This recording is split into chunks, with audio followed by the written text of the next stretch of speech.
Welcome again to Rising Stories Podcast. I have a new episode today. I'm Corrine Sandifer, your host, and each week I invite you to listen as I chat with business owners and authors about the dynamics of building and running a business and how these writers became published authors.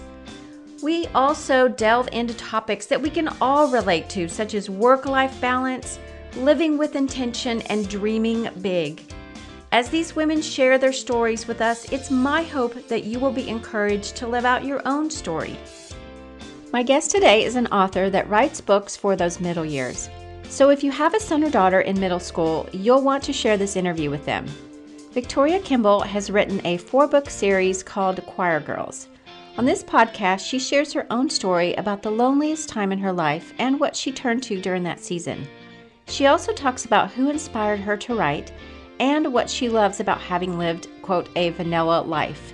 She'll explain what that means in the show. I also find out that Victoria has another creative side I didn't know about, so stay tuned. But before we go on, I'd like to tell you that we are approaching our 50th episode. I can't believe it. I've loved every minute of it. It's been so exciting. And I will have a very special guest for that show. So stay tuned and tell all your friends to subscribe so you don't miss this episode. And don't forget to find me on Instagram and Twitter. I'm at Corrine Sandifer on Instagram and on Twitter. And here is my conversation with Victoria. I have been wanting to know what you do and who you are. I know you've written books, and I was thrilled that you were able to come on so we could talk about it because I'm curious. I want to know all about these books. And you've written 4 of them. I've written 4, yes. Wow. Are they? Yeah. And therefore, what age level?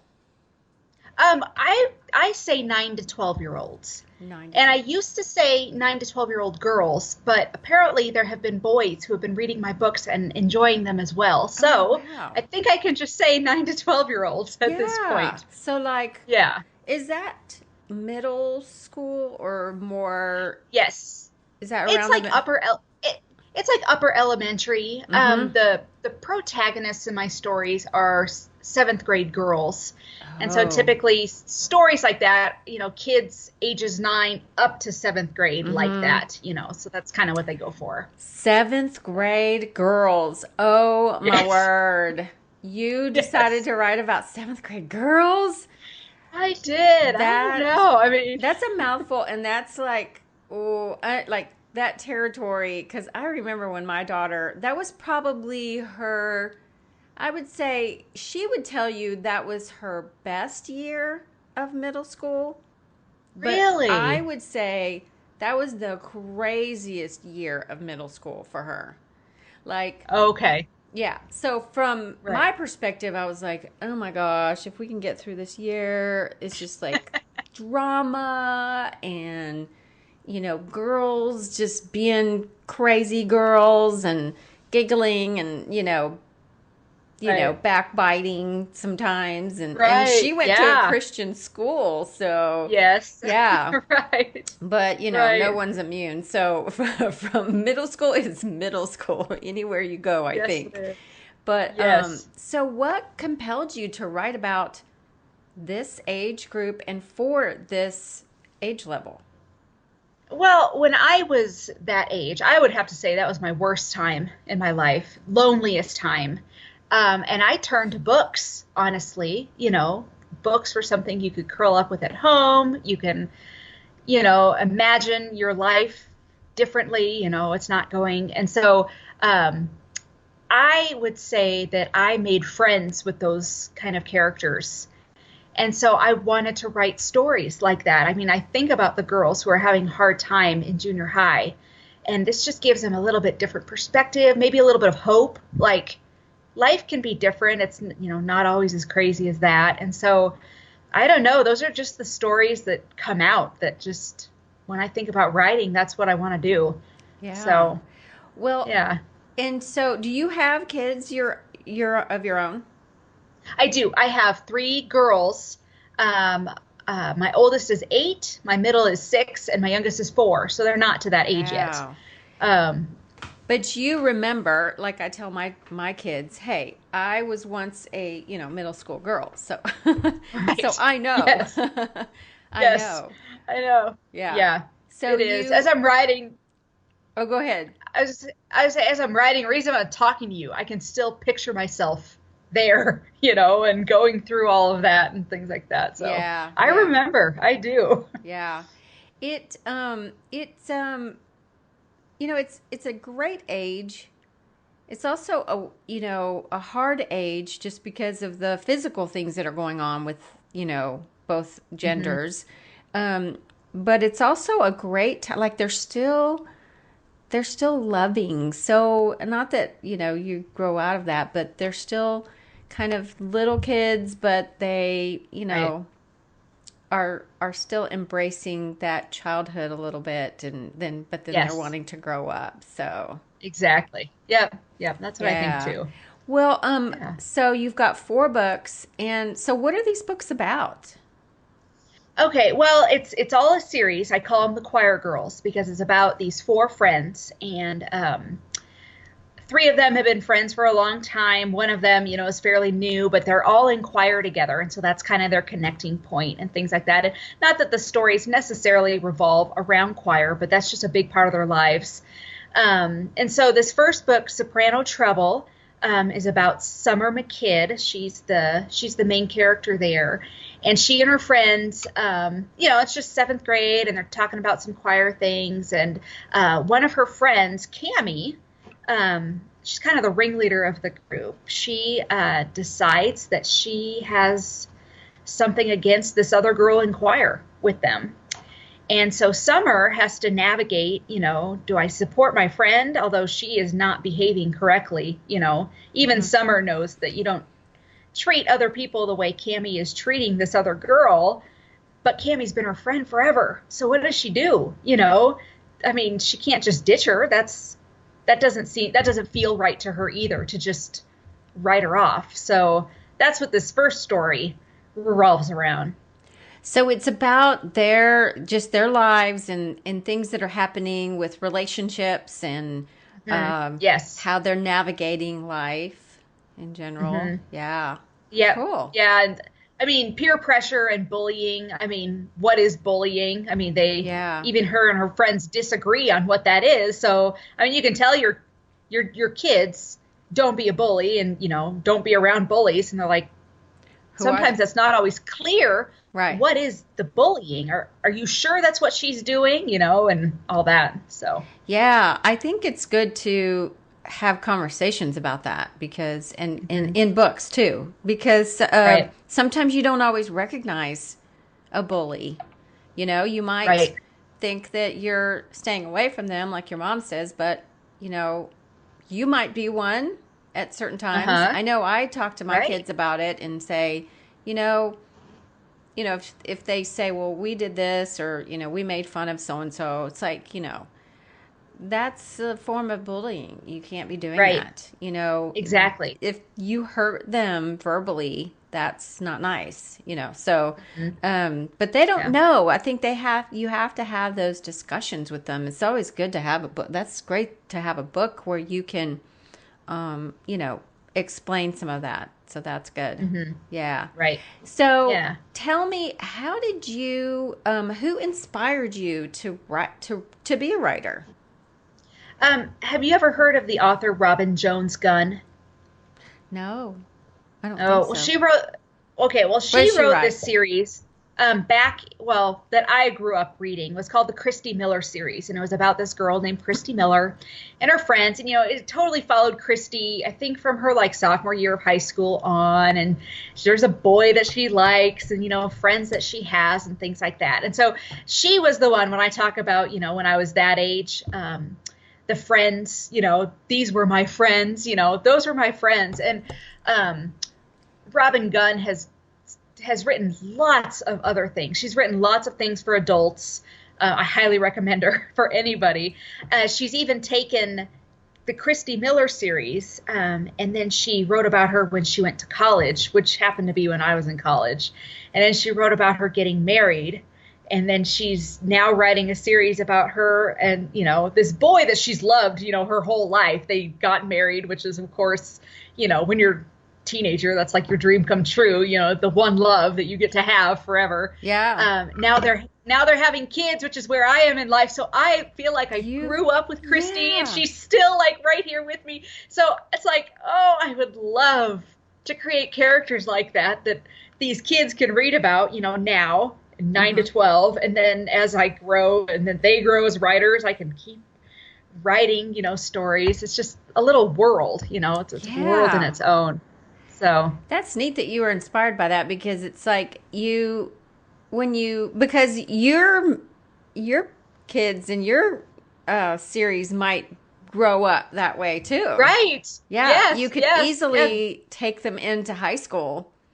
Right. Yeah. Yes, I hope so. Yeah. I hope so. I mean, I don't have specific plans now, but that option is just wide open there. So yeah.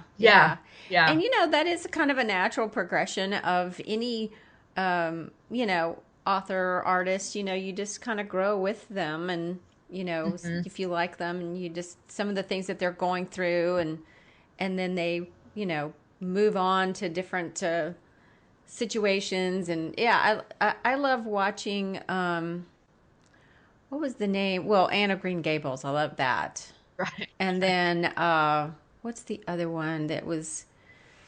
Is it Love Softly? Yes. Is that what it's Love called? Comes Softly. Love Comes Softly. Yes. I loved those. Oh yeah.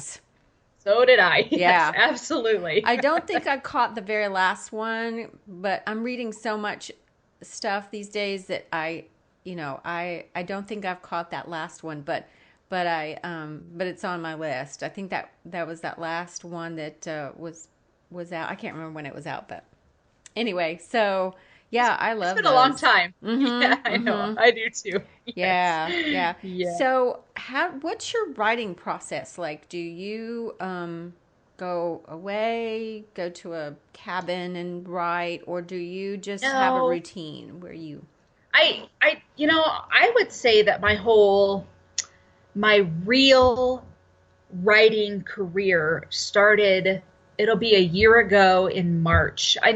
This first story I actually wrote 5 years ago. I think it was right after, or 6 years ago. It was right after I had my first, or between my first and second. I took an online writing course for children and youth. And so I went through the whole thing, and that's where this story idea came out of.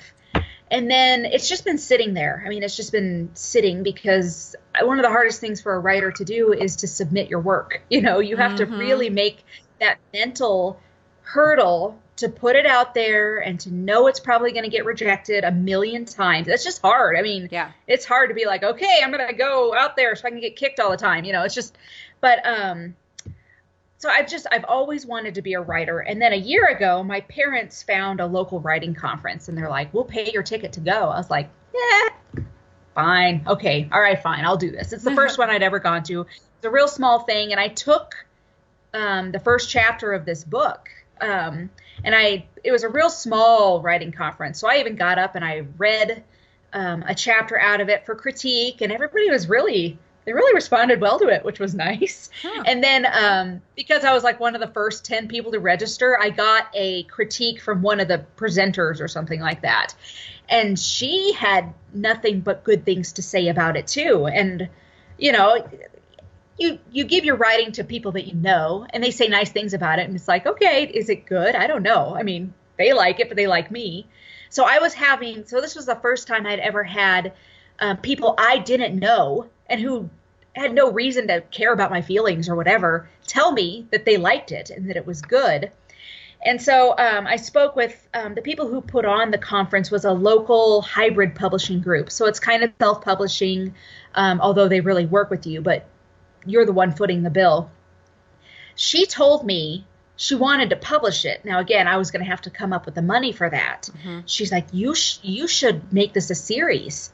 And I was like, yeah, okay, I'd never thought about it. But then I just decided, you know what? I've never given this a fair shake. Mm-hmm. I was worried about it. And actually, I know you'd interviewed Julie Presley before. Yeah. I had talked to her, And I sent it to her, and she's like, you should just try. She's like, so what? So try for a year. Send it out for a year. If nothing comes of it, who cares? It doesn't hurt you or anything like that. So that's when I started sending this off. And that's when I decided, okay, I'm going to do this writing thing. Now, I have small children, so I can't really go away at this point in my life. So it was right at the end of the school year, and I decided it's summer. So now that school's out, I'm going to get up at 5 o'clock every day, and I'm going to get myself ready, and I'm going to write from 6 to 7 because the girls get up right around 7. But that's just what I'm going to do, because I know that if you want to be a writer, you just have to write. So that's what I did. So that's what I wrote. Really, the other 3 books was over the summer. I got up at 5. I wrote from 6 to 7 every day. Just went downstairs and did it. So that is awesome discipline to do that early in the morning. I know writers get up early and do that, and I just think, wow, that's pretty good. Yeah, good discipline. Right. But it's a good time because it's quiet and nobody's up and around that time. It's true. And I find that I do now during the school year. It's a little bit different. I still get up at 5, but that's mostly to get everything that I need to do out of the way, like reading my Bible, all that kind of stuff out of the way, because then my 2 older ones go to school, and then I have my younger one here. So I put her in room time. She has room time from 8 to 9, so that I can do my writing. I don't do the early morning writing during the school year, but I do find it's a little bit different just because by that time I've already had conversations. I may have already checked Facebook or something, and that alters my writing ability just a little bit. So I really prefer when they don't have school and I can just get up, if I eat breakfast and then write. I don't know. It's just the juices flow better if I had any input yet. So I've heard of that. Yeah, I heard that works. It just, you're just fresh from getting up in the morning and everything is new. Yeah. Yeah, that's great. Yeah. So tell me, what else do you like to do? What else does Victoria like to do? I'm a homebody, which is a little, it's a little embarrassing because I live in Colorado and it's beautiful here. Yeah. And so people love being outdoors, but I like to be inside. I'm the kind of person who likes to sit, and I'll look out the window and I'll be like, oh, it's a beautiful day.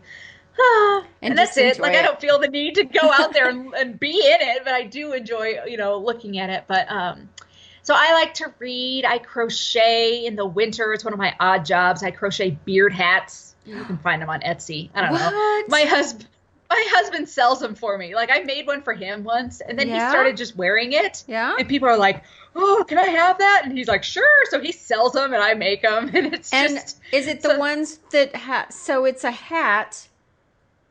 I'm imagining. With an attached beard. Crocheted thing. It's all crocheted. Yes, so the whole beard is covered by the little. Yeah, it's almost like a ski mask. No, I attach them to the hat, so it's all one piece, and they're big and they're warm. They're perfect here because when they're out there shoveling snow, it's perfect. Wow. So, does he have an Etsy, or do you have the Etsy and he does it all, or what? No, not even that. No, he just wears them to work, and the workers laugh and freak out about it, and they're like, can we buy one? And he says, sure. And that's just kind of how our whole marketing thing has gone. So no, I mean, it's not an official business. It just happens in the winter that he comes home, he's like, I got you another order. And so I sit down and I make one, and it's just, it's fun. Every male, probably like 2 out of 3 have beards now. Like everywhere you turn, everybody's has a beard. Yeah. Like all the it's very in style. It is. Yeah. So I can see where he's like selling them. Yeah. Right. That's great. Yeah. Oh gosh. So I crochet, and I like to watch TV. So I don't know. Yeah, me too. What's your favorite show? What's my favorite show? My husband and I'm a big fan of like the comic book shows. So Agents of S.H.I.E.L.D. Okay. The Flash. Those are kind of my favorite right now. I also like Survivor. That's always been my go-to is Survivor. On Wednesday nights, my husband takes the kids to Awana, and I sit in a quiet house and I watch Survivor, and it's glorious. So I used to watch that. Yeah. Isn't there a new one that's out that's kind of like Survivor? Seems like I saw a bit of like a, oh, well, I can't remember what it is, but right. yeah. Yeah. I also liked, did you like Amazing Race? Do you like that? Or Oh yeah, I not so did. much? Yeah. I did. I mean, I don't know. I guess I lost interest in it, but definitely for the first, I don't know, 10 seasons or whatever, you know how it goes. I did. I really enjoyed that one a Yeah. lot. Yeah. So I used to be a big Bachelor fan, but my husband kind of broke me of that. So I don't really watch Bachelor Yeah, anymore. I don't watch it either. It looks a little scary. I know. Yeah. I Yeah. always Bless seem their to, hearts. yeah, I always seem to watch like the first episode for some reason or catch a glimpse of the first one and then just go, "Oh my goodness, I can't believe they're doing that." And then I just go, yeah, and then I forget about it and go about my Right. way. But Right. so you as an author, what was the best advice someone gave you about, I guess maybe either writing or, working, being a working author?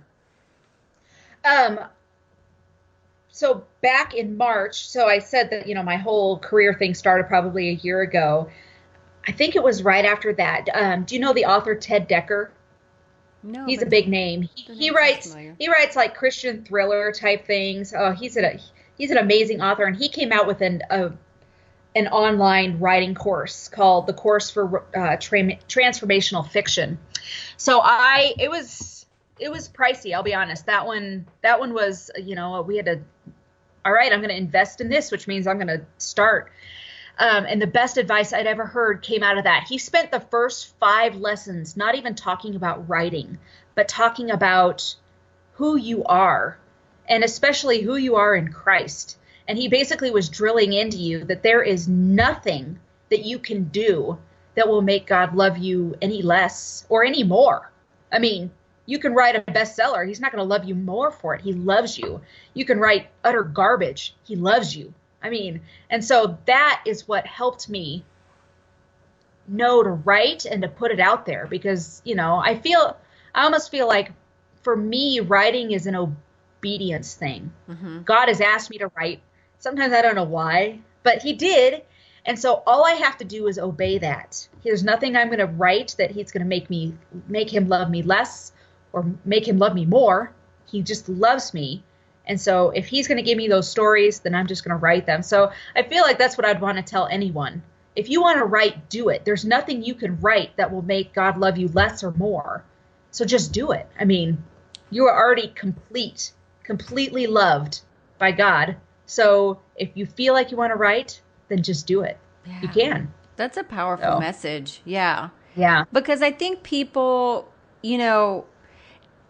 I think they need to understand that it is a little scary when, like you were saying, your hesitation to put it out there because there will be people that reject it or don't like it or whatever for whatever reason, and it may bother you. But just having that foundation and knowing that, like you said, God's not going to love you any less or any more, and just do it. Because, right.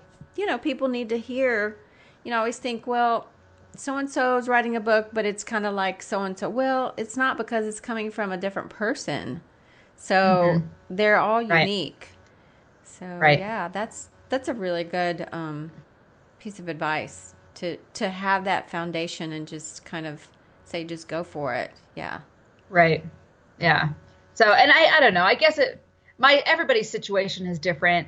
Mine is different. I'm mostly a stay-at-home mom. So, my husband is the main breadwinner. So I want to sell books. I'd love people to buy my stories, but I find comfort in knowing that, our life's not riding on that, Right. All of that is bonus, but so I can send it out and whatever happens, I just have to trust the Lord. I trust he's given me the stories. So I'm going to obey. I'll write them.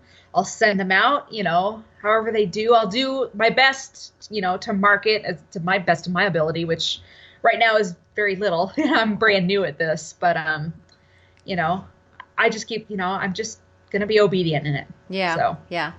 Well, sometimes I ask guess this question, and it's an unusual one, but what makes you unique? Just you, you're as a person, not you as an author, but what makes you Oh, okay. unique? Um, Probably, well, I feel like my story is not typical. It's completely vanilla. I was born and raised in a Christian home. I went to a Christian high school. I went to a Bible college, so I feel like in this day and age, that's fairly unique. I don't have Yeah. any, I don't have any crazy, awful stories. I don't have any major losses. So, I mean, I often, struggle with, well, that makes me completely unrelatable, but that's my No, that's story. And I know I mean, my parents are still married to each other. My husband's parents are still married to each other. All of my siblings have married believers. I mean, it's just, yeah. So I don't know. Just, And do you appreciate it or do you kind of go, "Oh gosh, I'm not." no. You do? No, I'm very grateful. Yeah. Like I said, I mean, where I struggle is I feel like, well, how can I ever relate to anyone ever? Because I know that this is so unique, but thank you, Lord, because, Yeah. Yeah. we enjoy that. So like when we get together at Christmas and Thanksgivings and stuff like that, we just enjoy, Mhm. each other because it's just, I, yeah. I would think that you would be someone who, hearing this, your background, I would think that you would be someone who would benefit kind of in a mentoring other people, other girls, maybe because you have had that firm foundation and, Right. I and are mean, not shaken. right. Although, again, I've shied away from that because sometimes I wonder, well, what could I say to somebody what if her parents are getting divorced? I don't know what to say, so I don't know. I mean, Yeah, I I, get you. Yeah, I mean, I think you know, what I found, because when I was younger, well, in college, I'll say younger, but when I was in college, um, I sought out a lady who was married and had kids, and she homeschooled her kids, and I asked her to disciple me, and so, I came from a broken home, and so I wanted what she had, so I went after someone who had what I wanted. Does that make sense? right. Okay. Yeah, I guess so. Yeah, And I could see so that. she never really, I now that I think about it, she never really talked to me about like, I'm sorry your parents are divorced. Maybe I'm not sure if I talked to her about it. I might have said something. But I think what she did was to emulate. I mean, she just lived her life, really, and I watched. Right. That's really what it was Right. about. She lived her life. Right. And I remember one time going to her doorstep and she said, hey, I'm gonna have to cancel. I mean, this is before text. This is how old I am. This is Right. before text, and I mean, we did have the telephone, but I was a college student, so I wasn't ever in my dorm room to get a Right. hold of me. So it was a little bit different when Right. you're in college. Yeah. And Yeah. so I show up for my normal time to I think we were going through a book or whatever, and she met me at the door and she was like, hey, my kids did not behave well today, and so I really need to give them some attention, and I have to cancel. Like, you can't come in. Mhm. And I was Right. like, at first, I was like, oh gosh, that really hurt my feelings. But then I thought, it really spoke volumes because she was doing well. What she emulated, what she was showing me was her kids mattered, and like they came first. Right. Above everybody else. Yeah.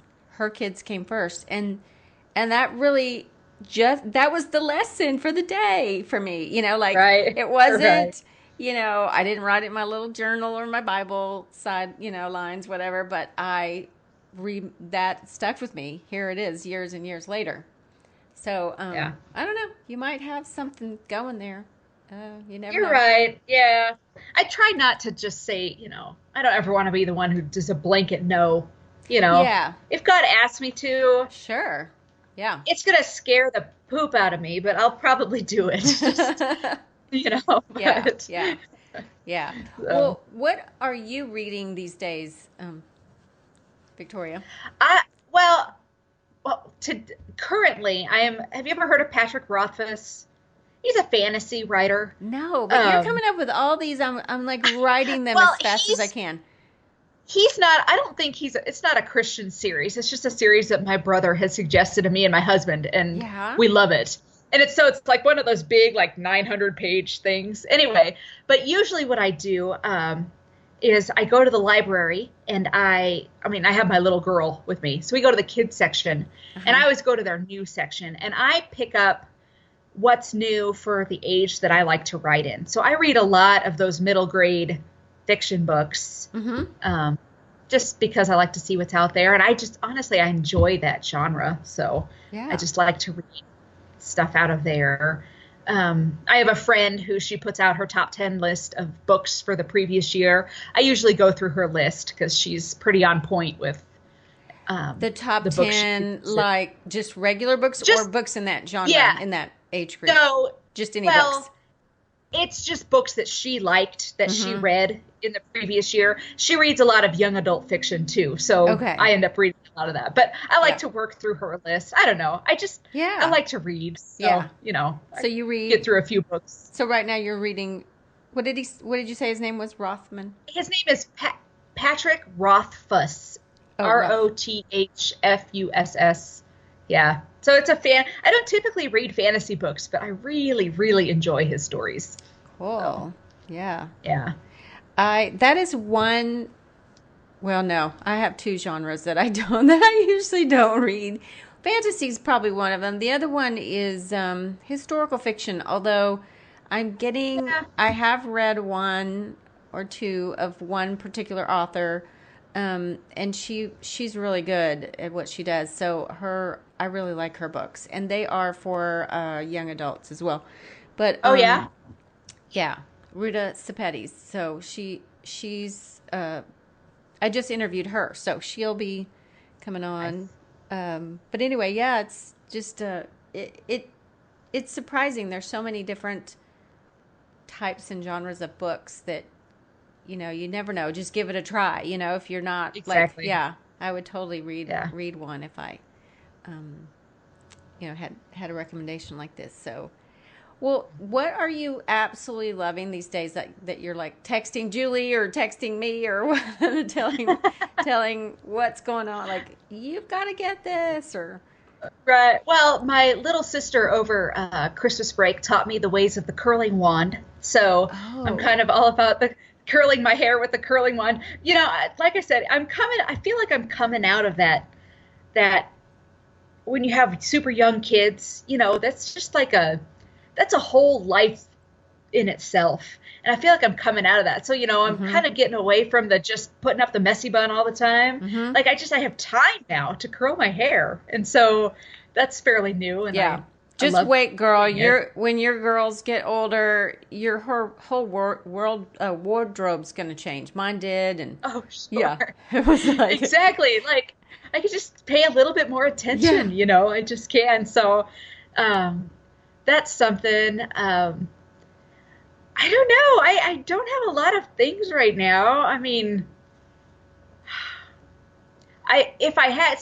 there's something I'm interested in, but I haven't tried, so I don't feel like I can recommend it. But have you ever? I think it's called Lip Sense. Have you ever heard of that? Is it like a club or something where people have parties? Yes, something like that. Because I see it on Facebook. I haven't. It's a little bit expensive, but man, I've got my eye on it. I don't typically wear lipstick, but it's like a lipstick and gloss type thing. And okay, yeah. So it's something I don't know. I'm constantly looking at, but I haven't made the jump into that yet. But yeah, I would try that if I could. Do you you don't have one of those Instapots, do you? Are you into? No, but I would like to. That's again also on my radar. I don't feel like anyone needs to. Yeah, no one needs to sell me on that. I'm sold. I just need to get one or something like that. I know. So I'm not totally sold yet because I do like. It's almost like, I mean, I do like to cook, and it would be nice to cook faster, but I almost feel like it would have to be a whole production. I don't know. There's only 3 of us at home, so like I don't have a big. If there was more, I think that I would probably use the Instapot more if there were more people here. But Right. Like I just slap on some stuff into a quesadilla and call it, and open up a Yeah. avocado, make some guacamole. That's it. Right. So Yeah. yeah, yeah. Yeah. Well, thanks so much for coming on. This has been so much fun You to bet. Yes. Thanks for having me. get to know you more. And so your books are on Amazon. Yes. The And first one is on Amazon. It's available now. okay. The second one will be out at the beginning of April.